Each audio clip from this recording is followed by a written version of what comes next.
A Republican congressional aide has reportedly resigned. This follows uproar over her social media tirade against U.S. President Barack Obama's daughters, Sasha and Malia.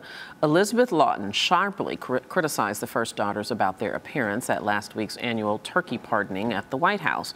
In part, Lawton's post said, quote, "I get you're both in those awful teen years, but you're part of the first family. Try showing a little class." End of quote.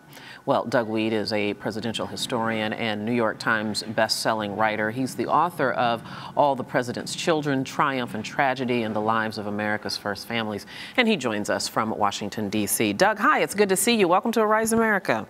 Thank you, Debbie. Good to see you, too. I want to talk about other first families and how the media has regarded the children that are growing up in the White House. But first, let's talk about Miss Lawton. Of all people, considering she was in the communications office of a Republican representative, of all people, shouldn't she have known better than to do this? Yes, and I think it's a warning to everybody. You know, when you use social media, you don't have a producer or an editor. You don't go into a room to discuss, is this tasteful? Would this work? What are the ramifications? You just shoot from the hip. And journalists are going to have to be more responsible. This was especially egregious because the Obama daughters have been so spectacular as children in the White House. There's an old proverb that says, an undeserved curse has no effect. And I think that was the case here. People said, what? Well, yeah, absolutely. First of all, they came into the White House very young, and they, are going through their adolescence in the public spotlight by being in the White House. But as first children go, they really have been modeled daughters compared to some previous and even recent incidences.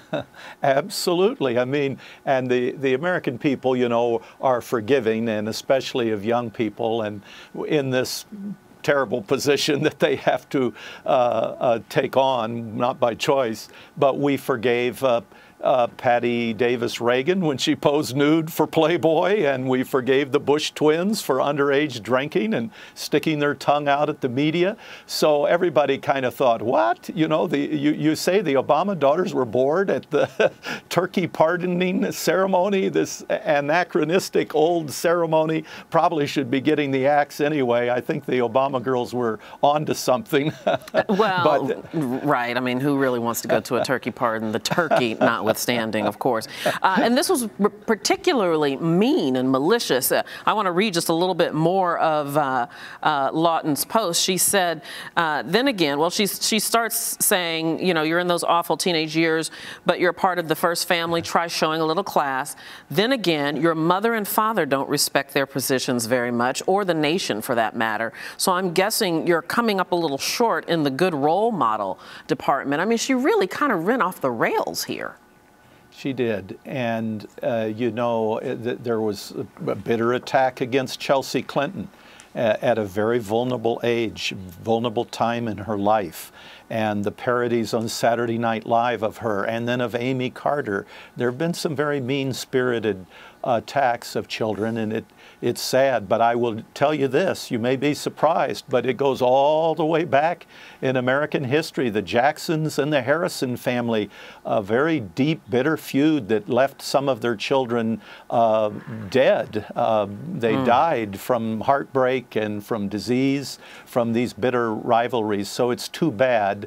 And I think the American people are repulsed by it. Well, I think to be fair, she did take the post down and posted an apology, which said, I reacted to an article and quickly judged the two young ladies in a way that I never would have wanted to be judged myself as a teenager. She goes on to say, after many hours of prayer, talking to my parents, that's ironic, and rereading my words online, I can see more clearly how hurtful my words were. And then, of course, we know she resigned.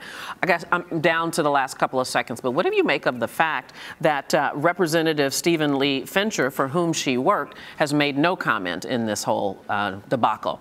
Yeah, that's interesting, and I'm sure that's with advice. He's staying as far away from this as he can, but it's a great lesson for all of us to think before we speak. Yes, indeed. Doug Wead, thank you so much for being on. It's good to see you. Thank you, David. And this is Arise America.